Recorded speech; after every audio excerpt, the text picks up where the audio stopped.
right. Did you hear music playing, by the way, Rachel, when that was just going in low? This is the Yes. weird thing about using Restream is I don't hear the music playing at all, and I'm always a little bit panicked, like, did it not work? Oh, yes. Yes, I heard it. So That's thumbs good. up. Yeah. Right, awesome. Well, welcome and good morning, good afternoon, good evening, wherever in the world you're watching from. My name is Brenda Muller, and this is my live stream series, which later gets converted into my podcast.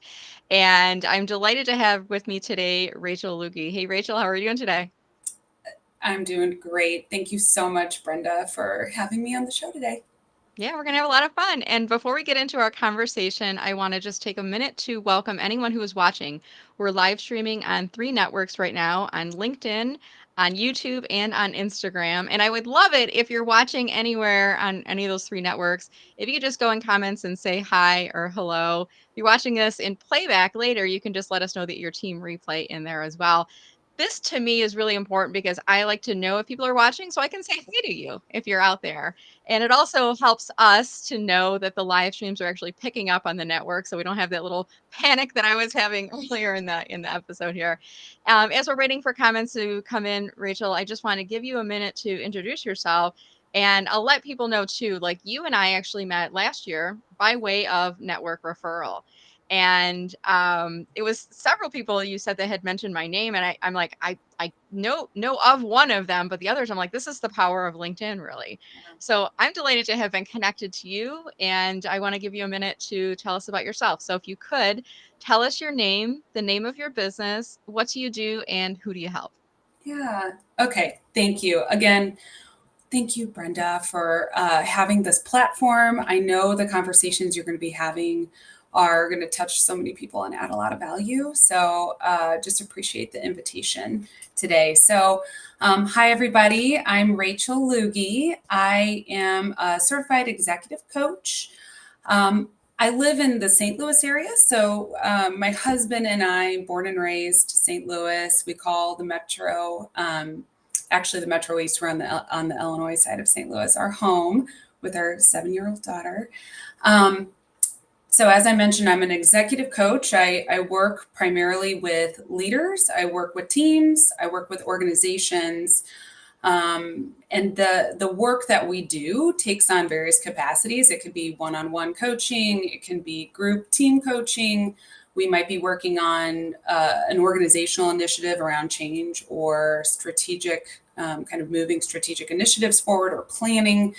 But essentially, I work with clients to help them gain clarity around the growth or the change that they want to make.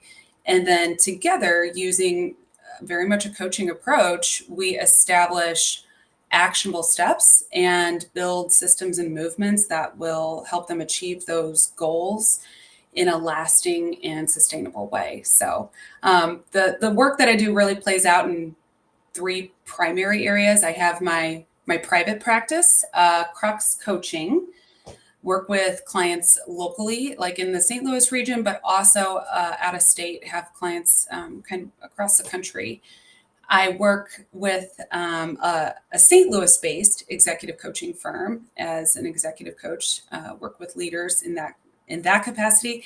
And then I also teach at McKendree University in the Master's in Performance Psychology and Leadership Development program. Wow. Sounds like you've got really just a nice cross section of really meaningful work capped off by the teaching because I see you as like a lifelong learner, but you're also a teacher and you guide your clients with coaching, corporate clients and individuals, etc. So glad to have you. I was kind of playing with some things in the background here and I just noticed Restream. This is another, I always tell people it's got all kinds of bells and whistles. I just discovered another thing, which is we can have the side navigation popped up and running as we're having our conversation. So this way I'm not having to, I don't know if you noticed, Rachel, I was like looking down, looking to the Yeah. right. And it looks like I'm not paying attention to Rachel. I am. I am listening to her every word, but I'm also, when you're hosting a live stream, you're piloting and co-piloting at the same time. And I just realized they have autopilot, so to speak. The chat can be loading as we are going along. So at any rate, delighted we'll have the conversation here today. And I'm going to show you the topic up on screen. And this is something whenever I book my guests, I tell them the name of my show is called Enthusiastically Self-Employed. and I'm bringing knowledge and insights to people who are self-employed. And you heard Rachel in her description, it's more of a corporate audience that she's working with, although there are some individuals that she's working with as well. And I said, in your case, maybe we can talk about something that is your own perspective, your own learnings, and how this can help others who are self-employed. And I said, what do you want to talk about? And Rachel said, she came up with the topic, and I think we finessed it a little bit, but we're going to be talking today about the network effect, magnifying your self-employed impact. And we're going to talk a bit about Rachel's journey, what building teams, raising millions for nonprofits, and coaching executives have taught her about human potential, with the hope that this can also inspire you. So I guess let's jump right in here, and we're talking about the network effect today, Rachel. So what would you say has been the value of networking to you and your business, and maybe people that are listening in here today? Yeah. So, as I was thinking about our conversation today and kind of mentally preparing, as I usually do, I go to the journal and just process. And I have to say that the through line for me in both my career background, which maybe I can share a little context on that, what brought me to kind of where I am today as an executive coach. Um, so the through line in both the professional career background and the work that I do today is all rooted in relationships. I, at my core, I believe that it is one of the most powerful and essential elements that it bonds us all. So when I think back, and I'll just share maybe a little bit of context if that's okay with you, Brenda, Yeah, just with, that'd be great. I'm kind of interested to just, hear your backstory. A yeah, lot of us who are so, self-employed, it's like we didn't just wake up one day and say, I'm going to be an entrepreneur. It's something led us to that. And a lot of it's like the corporate experiences. So yeah, please do. yeah. Okay. So my background is in gerontology. So after graduate school, had a great opportunity to work in the not-for-profit space with the Alzheimer's Association. So I had exposure to both programmatic work, the research, advocacy, also fundraising that all goes into working with a cause-related organization in the not-for-profit space. And then segued over to higher education and did major gift fundraising, and then had the opportunity to kind of step back into not-for-profit work for a faith-based life plan community. So that was senior living, served in leadership capacity there, working in sales, marketing, strategy, development, fundraising. We were fundraising for some major organizational change initiatives, and then from there took a little bit of a sidestep and moved into tech, and so came over to the for-profit world and worked in leadership capacities in tech startup and then later software. And when I reflect on that career trajectory and kind of the steps that that I took to move into different roles and to work in different capacities with teams, um, I find that the relationships were essential. And so I think about that from two perspectives. One, the benefits. So if you're self-employed and you are thinking about, and depending on, no matter where you are in your journey, if you've just launched and you're brand new, you're growing, you're trying to establish um, maybe more clients, more work, um, relationships, I think is probably, in my opinion, one of the most important areas of investment that you can make. So why? One, it helps you establish trust and credibility as a professional, and then also with your brand. Of course, right after that is, it helps you, of course, build business with word of mouth, through word of mouth. So if you're working with somebody who you trust, or somebody who trusts you, you have that credibility that naturally lends them to share information about the work that you're doing with their network. So before I move on, I'll just kind of maybe elaborate a little bit on the trust piece Yeah, and please. the word of mouth, because um, I think back to when I made the switch from, I left the traditional leadership role inside of an agency and then stepped into executive coaching in my own private practice. One of the first things that I did was, um, I started talking to what I called my trusted advisors. So I kind of mapped out um, trusted advisors in several different spheres of influence. So, starting with those who I was closest with, that I felt I had a high level of trust, who knows my work. They've worked with me in the past, they know the type of person, leader that I am, and just started to socialize the concept, let them know what it was that I was doing, and then from there would move some of those conversations to the second sphere of influence, or the third. Um, and through by doing that, it helped me personally in my business grow exclusively word of mouth. So it's something I shared with you, Brenda. I think in our first conversation, it's like it's been completely word of mouth growth. So, Right. um, so that to me is, again, it's all about the relationships, and it's all about um, leveraging, the people that you know and trust, and those who trust you. Um, Relationships also help you establish new opportunities or find access to new opportunities.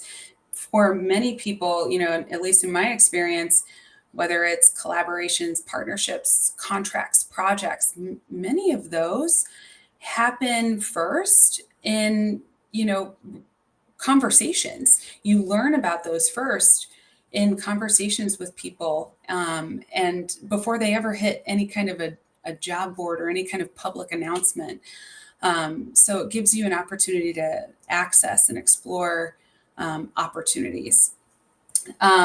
So those are just some of the top benefits, I would say, for why relationships are so important. And we can, certainly talk more about what that looks like from the how perspective too.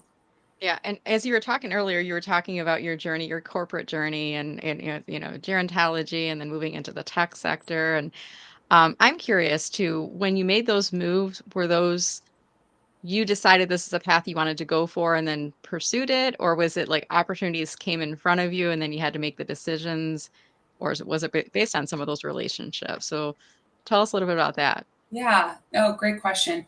Um, I Most of the opportunities that I had along the way came from relationships, and so Mhm. they were, presented there. So the scenario where I think, you know, it seemed like there was an opportunity to step into a new scope um, inside of an organization in a new role, or to step into a completely different organization or sector.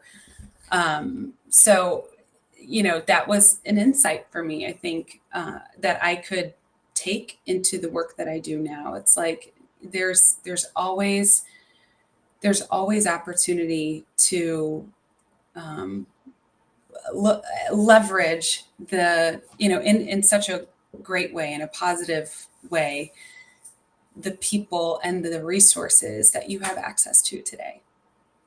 Yeah, and I love when you say opportunities, 'cause I imagine some of these things that coming towards you, your initial reaction might be, "I can't do that. I can't do X, I do Y. This is who I am." But I have to imagine that the mindset that you've always approached, with seeing those opportunities, I think that's probably helped you to be successful as an entrepreneur as well, because you're probably paying attention to your clients, what their needs are, pulling upon your skill sets, and then figuring out how can I help them? Is that fair to say? Absolutely. It's completely fair to say. And I think that's like maybe the second lens I think about when I think about relationships. It's like, what does that look like? And what's maybe the mindset or the approach that you take when you think about relationships? It's not transactional. You're networking, the relationships that you're building with people internally inside of an organization or externally. has to be authentic. It has to be without expectation for return. It's about, at least for me, I've found probably the most beneficial way for me to approach building these relationships with my network is getting curious. It's getting curious first about them. Like, what is it that they see as their goals, their challenges, perhaps? Is there an opportunity for me to help? And when there is an opportunity to help generously, like share generously and without expectation necessarily of something in return. Yeah. And some of those core principles, I think, have served me well, and they have, allowed for relationships to go beyond the surface. We've established friendships. I mean, real friendships and professional partnerships that feel more than just, a contact, right? Yeah. Somebody that you're connected with. Yeah, I totally can relate to that. And when you're just describing that, I mean, I will often refer to it as like building social media karma. Here on LinkedIn, we build social media karma by tagging in people, by mentioning people. And by the way, I want to go back to when I asked you, and we did a little behind the scenes prep call before we started here today. And I was looking through my notes. I always do this with my guests. I'm trying to figure out, like, when did I meet Rachel? I feel like I've known you. I feel like if we were in person, I feel like we're friends already because I feel like we've had some really great conversations. But I asked you, like, how did we meet? Like, you mentioned there was someone in your network who mentioned me, and I think there was two or maybe three names. Could you say who those are? I want to make sure we tag them into the comments Oh here. yeah, absolutely. Jason Donahue. Mhm. When I asked for some resources for a client, he was the one that pointed me in your direction, and Mhm. then Meg Webenhost. Okay, So great. yeah, And yeah. I'll see if I can pull up. There's a couple different Jason Donahues. What is his background or what does he do in his work? I want to He's an tag executive him. coach. Yeah, Okay. he's an executive coach. So Okay. um, you may find him that way. He has a Yeah. consulting background too. Okay, great. I will I'm trying to multitask right now, and sometimes you can do this when you're the host, and sometimes it's a little bit more challenging. So I'm going to ask our viewing audience, if anyone's watching right now, if you want to look up Jason Donahue and Meg Wuppenhost and tag them into comments, I will owe you for your help on that. If not, I'll watch the playback later and I'll get them tagged into there.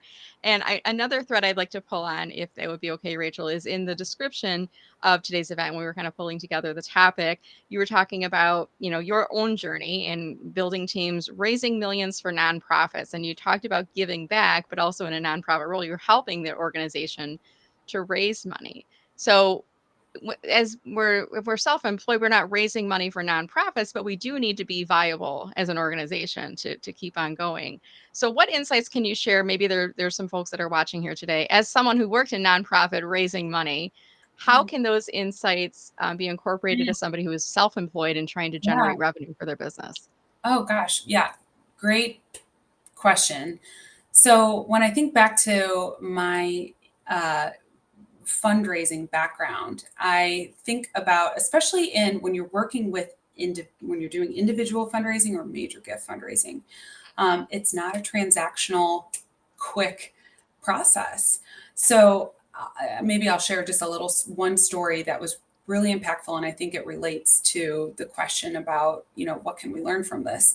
How can we maybe apply a similar approach? So one organization that I was working with, we had a capital campaign and needed to raise over $10 million for this piece of the initiative, and identified a donor who was interested, who met the criteria, if you will, right? So even thinking about that context and how we could take that context as entrepreneurs, right, and Yeah. working with our audience, and basically applied the process of getting really curious with her about her affinity to the organization, so learning as much as possible about her affinity, why this is an organization that she wants to support, and then what is the impact she wants to make? And again, so it was all about her. When Yeah. you're in a fundraising role, yes, you're raising funds for the organization, but if you're especially doing major gift work, you are, really centered on the individual. I mean, this would be the case for any kind of fundraising, but in this context. And so, through, I would say over the course of a year, maybe it was closer to a year and a half, we worked very closely together. Um, me learning, getting curious, staying focused on what it was that she wanted to accomplish. What kind of legacy did she want to leave? What kind of impact did she want to have in the organization? So, because of that, we were able, and then my role became a little bit of a facilitator. So I wasn't there to have all the answers. I wasn't necessarily there to um, necessarily be her one and only point of contact. I was bringing in people that were important to her, that would help her, advance in that kind of decision making process. And it would just build stronger ties with the organization. And at the end of, I would say, the year and a half long kind of journey together, we closed it was like a $12 million gift from her Wow. to make, the change that was important to her that also aligned with our organization. So, um, to me, that very much relates to the work that we do as, self-employed professionals that have consulting practices, coaching, um, and that, the work is really about the people we serve, right? It's Right. about helping them accomplish their goals. It's about helping them achieve the growth that they want to achieve. We are their resource and we are, the practitioners of that process, the process that we're trained in, the skills that we have, the services that we offer. So to me, I take almost the exact same approach in my work with building clients. So it's always comes from a place of how can I serve you? And if there's, not alignment, if the client doesn't maybe need what I'm offering, that's okay. But it's Right. always comes from a place of, the client first and making sure that, it's coming from a place of service. Yeah, and I have to share, like, when you were telling the story about the donor and you had a goal of 10 million, you got to 12 million, you were focused on her needs and you were able to secure that. I have to imagine that felt great, but probably equally great for you and for many of us who are self-employed is when you help a client to achieve a goal, to overcome a challenge, for me, I think about as a LinkedIn coach when I hear some of my clients saying, wow, people are noticing me now. Wow, people are reaching out to me and asking to do business, like to say, what are your services? I want to work with you. That feeling, and tell me what your thoughts are here. I think that's probably comparable to that $12 million donor gift. Like you get that joy of wow, I'm able to help people to Yeah. achieve their goals, and I'm self-employed and I'm successful at what I'm doing. Yeah. What are your thoughts there? Oh, 100%. Yeah. And it's like, I have those same moments, right? In the work that when I'm working with clients now in coaching, when they're like, I landed the promotion. I, was able to lead my team in the way that I want to lead, right? I feel like I've found my authentic leadership voice. I, you know, achieved the project goal that I wanted to achieve. So absolutely, it's so rewarding to see the work, the impact, and I think that's why we're all doing the work that we do is because we want to make a difference in the lives of people. And we see their potential. We see potential for the clients that we're working with. And so when they get there, when they receive, kind of the win and the achievement, you share in that excitement as well. Yeah. You just made me think too, Rachel. I feel like you're so passionate about what you do, and I'm sure that comes through to your clients as well. And I don't know that I've ever met somebody who is successfully self-employed who isn't passionate about what they do. Would you agree with that? I totally agree. Yes. Mhm. Yes. So, yeah. I So can. important to be focused and to be passionate about what you do, and there's a lot of learnings that can definitely you can pull from your corporate experiences and you can bring into the work that you're doing as somebody who's self-employed. We're going to change gears a little bit, and I'm going to invite our audience. We're going to start to open this up for some Q&A.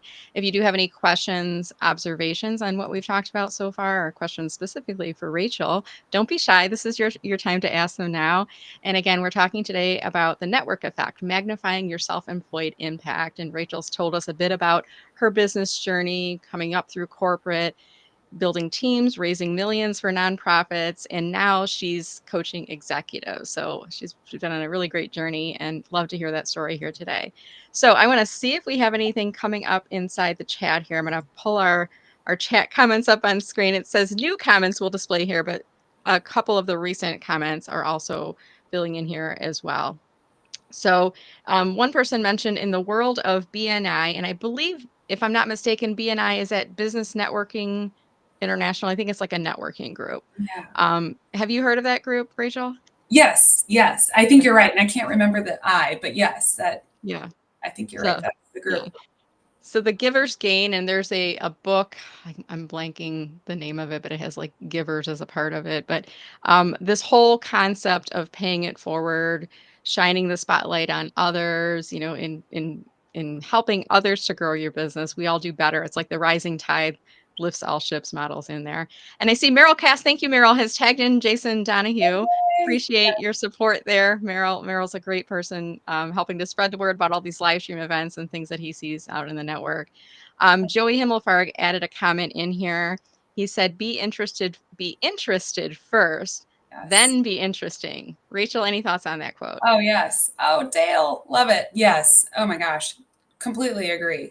Um, Again, the curiosity. I think that's the word that kind of keeps coming to my mind when I think about, uh, like this comment in particular too. Yeah, let's get curious about about the other person, and again, from a place, it's genuine. It's not with expectation, but it's genuine curiosity about, what is it that they want to achieve, or what challenges are they facing. Yeah. I love that. Yeah, great book, and, I've had some friends go through the Dale Carnegie programs. There's a lot of training Oh, programs and leadership programs and things like that out there. The Go Giver, Meryl, I knew that you would know it. I remember the word giver as a part of that in there. Speaking of books, Rachel, I'm wondering, it seems like you have so many insights that you've shared. Have you written a book yet, or is that on your wish list at any no, point? I have not. No, I have Mhm. not written a book. I love that idea. I think it's definitely one of those ideas that's kind of like floating out here as, Out yeah, there. wouldn't that would be a lot of fun, and maybe that will come into you know the forefront at some point. Mhm. Yeah, and, how many times have you been asked that so far? So Yeah, have you so written a book, Brenda? I have. You I have? have I Okay. have one book right now. It's actually up on my little cabinet right over Oh, here where I'm trying to good. point. So Nice. my book is called Social Media Pie: How to Enjoy a Bigger Slice of LinkedIn. So it's a LinkedIn book, but it's designed to be really hands-on, practical, and I weave in, same to you, you were telling stories. I weave in personal stories, and I also have some pieisms, some quotes and things from movies inside there. But going back to your question, like you, I had thought about writing a book for a while. And then I was starting to do more speaking engagements, and I was being asked when I was on stage, or even better, like coming off the stage, "This was great. Do you have a book?" Or Mm, "Where can I buy your book? Is it on Amazon?" I'm like, "I don't have any." Like, they're like, "Here's my money that I want to give to you to buy your book. Like, where's the book at?" I'm like, "There is no book right now." yeah. So I set it as a goal. I ended up publishing one. And then once you write your first one, I hear this from a lot of people. Now the ideas just start flowing. I've got like five other titles that I'd love to have at some point. But I was even looking at the title for our conversation here today, and let me pull it up on screen. Like, I feel like this could be a book in itself, The Network Effect. Mm, You could write a book called The Network Effect, with the Yeah. subheading of, magnifying your self-employed impact, or even, the subheading Yeah. that we had in there as well.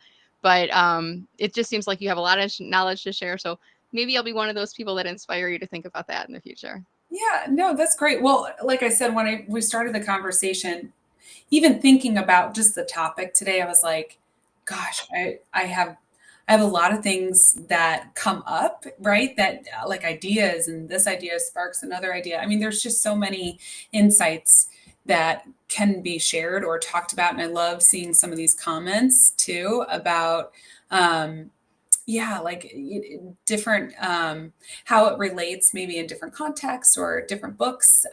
So it's, it's deep. I think it is a deep topic. Yeah, absolutely. And Meryl was this was from earlier. So when I pulled up the comments on the side panel, it was only pulling up the recent comments. And these are some things from earlier. So yes, Rachel is from St. Louis, and Meryl was giving some shout outs to the St. Louis Cardinals, St. Good. Louis Blues, the new denizen of the Gateway City. So thank you for watching us, Meryl. I also see Felipe joining us here. Felipe, I always enjoy seeing you in the comments, and whenever you're going live, I always like to jump on yours as well. So I'm glad that you caught us live here. And if you're not already connected, make sure that you connect with Rachel. She's got some really great insights in here. I also see we had Ann Small joining us here today. For me, Ann, I always use the apology-free zone. You never have to apologize for coming late to my live streams. You never have to apologize for leaving early. Just come in when you're available and get what you need. And when you need to leave, we respect that. We're all kind of busy here. So Meryl was mentioning Alzheimer's Association. So was that an Mm. organization that you were supporting in your Yeah. career there? Okay, wonderful. Yes. Yes. Alzheimer's Association, such a phenomenal organization. That's really Mhm. where I feel fortunate that I had the opportunity to work at the Alzheimer's Association so early in my career, because it opened my eyes. I think that I feel like sometimes that first professional opportunity you have is just so formative. And Yeah, this one happened to be like just the best. I worked with incredibly talented professionals, and we were just doing such great work, so you got to touch a lot: advocacy, research, programs for families as well as for professionals, and of course the fundraising piece. So yeah. yeah. It's interesting that you use that word formative. I think about a lot of us early in our career. We are in these formative places in our life. We're taking our college education, we're getting that real life world experience, and then we move on and we bring that knowledge along with us, and then it's additive, coming over the years. And then some of us end up going the self-employed route. We leave corporate, and like you and I, we kind of go and go our own route. I see another self-employed friend in the audience with us here as well, Carrie Bryson, and we were talking earlier about relationships, building trust and credibility. And I imagine you have this happen to you too, Rachel. Now we're in a very interconnected virtual world. For a few years, we weren't even meeting people in person. But do you find yourself now when you meet your virtual friends and connections in person, they feel like it's like almost like meeting a celebrity? Do you feel that too? Yeah, it is. Yeah, because Mhm. it's like you know them, and I mean, you've connected, but it's been in such a different context, So, but it's always so fun. That's one of my favorite things. I love meeting somebody that I've, you know, gotten to know, maybe, on virtually, right? A lot of my clients, in fact, if they're not here in the St. Louis area, most of our work is virtual. So when you have the opportunity to maybe go on site and do a project with them, it's incredible. We have so much fun. Yeah, I absolutely love that. Oh, Yeah. good. We got the name too of BNI Business Yeah, Network. BNI I'm gonna Okay. pull that one up first. I'm gonna come back to you, John. So hold on if you're here, John. But somebody did, I think Carrie put on here, Business Networking International. So there's the name of the group. Thank you, Carrie. The good thing is like when you're live streaming, people that are watching can help you in the comments. And I'm not ashamed to say, hey, help me out here. Get into the comments. I want to pull up John Asferian as well. John was earlier talking about, and this is something that's really important. We're talking about, network and relationships, but also this concept of reciprocity and social media karma. And this is at play on LinkedIn as well. I hope you all knew this, but the LinkedIn algorithm is always continually changing. And a part of it is based on your activity. It wants to predict what other activities you might be interested in. So earlier today, John posted a video and I commented on it, and Don said he thinks he got this live video notification because I commented on his post. Now I didn't do that to get John to come on the show. I did it because John's always putting out really great content and he's a good friend. I'm speaking at his conference next year, and Well, this concept of paying it forward, helping others, it does help others, but lo and behold, it got John to come on our video as well. So it does help you as well. And I'm sure you've experienced this too, Rachel, right? You help others with no expectation it's going to come back to you, but it yes. does in a positive way. Would you agree with that?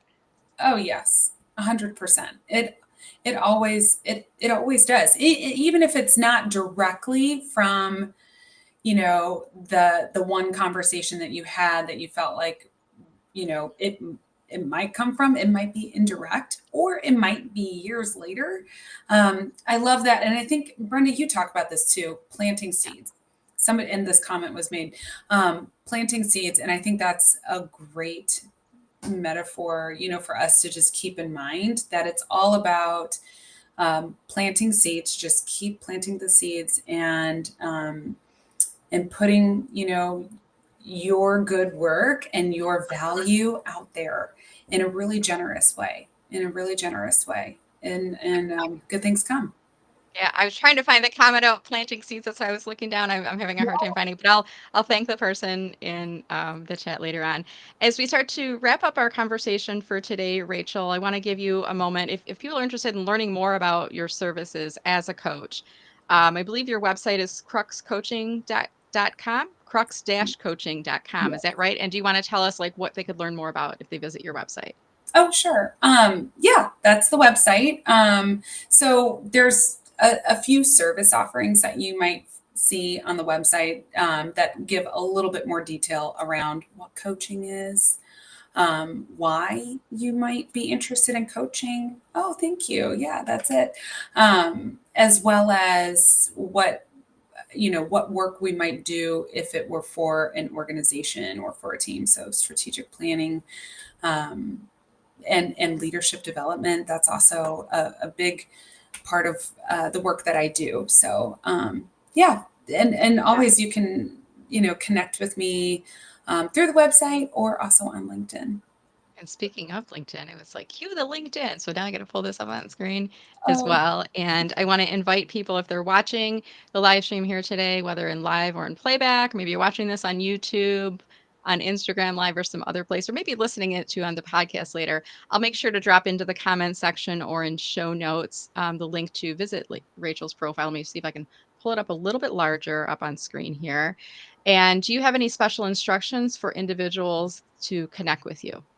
yeah, no, you can connect on LinkedIn. Feel free to drop me a note if you'd like. If I would love to just meet any of you that have joined the live stream today, or anybody that's interested in just simply learning more. I'd love to serve as a resource if you're curious about the power of coaching. What is coaching? Why might somebody want to leverage coaching? Happy to just share information. So feel free to connect with me on LinkedIn or through the contact page on my website. Yeah, absolutely. And I'm gonna pull that off of screen here. Um, Joey was saying, and I wasn't sure what he was referring to here, using AI to help you. I know there's some value in using AI for content generation sometimes in the brainstorming process. Rachel, you don't strike me as that type of person to use AI on the whole, because I feel like you're such a genuine person. So Hmm. I'm not sure if you spoke about something with AI, if that's why Joey brought that up, but I don't see that in you and in what you're doing in your posts and in your website. Do you want to reflect on that at all? Maybe I'll share just kind of some thoughts on AI Sure. from the coaching perspective, if that's, Joey, where you're directing the question. Yeah. So there's a divide right now, I think, in the coaching community about AI. However, I think there's a really responsible way to use AI. Yeah. You know, Yeah. and there's also, I might even, in some of the work I do with clients, we've talked about using how they might use AI to help them, even with some self coaching, perhaps in between, in between our work together, or not necessarily even like self coaching, but prompts for journaling or prompts to help them move a little bit further. Yeah. And so, there, and then the work that I do with Impact Group, this organization has several AI tools that we use that help individuals with interview prep or resume building, etc. So, um, for sure, I mean, AI is a part of our world, and I think Yeah. we're all kind of, learning the most responsible way to use it. Yeah, it's definitely my friend Kendra Corman. I remember listening to her, and she's like, AI is to marketing and communications what the calculator is to math. So when you think about it from that perspective, of course you might use a calculator, especially if you're doing advanced math, if you want to get to that solution sooner, but you still have to understand math. You Yeah. still have to look at that and say, does that make sense? The square root of 100 is 10. Does that make sense? Yes. Whatever the complex formula is there, but Yes. does it make sense? And I think for many of us, this whole concept of trust, I'm seeing an increase in people using automation and fake photos. And I mean, we know, Rachel, don't we? Like you see that, and you immediately at even like a subliminal level, you're like, something feels off about that. Rachel and I are real people talking in a real life interview. I'm now starting to see video interviews being generated with I mean, there's something that feels a little off on that, but I think genuineness wins every day, right? Oh, yes, Yeah. absolutely. So I want to thank you again, Rachel, for such a delightful conversation and just give you the opportunity. Any final thoughts for our audience on this whole concept of the network effect and how it can help to magnify our self-employed impact? Yeah, well, thank you again, Brenda. Thank you everybody for joining today.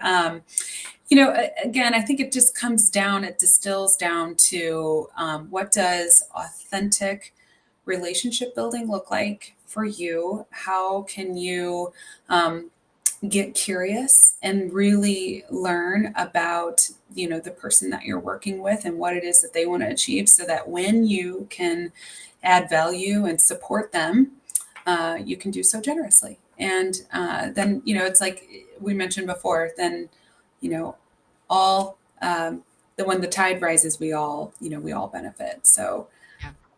yeah, Yeah. thank you. Yeah, All thanks. right.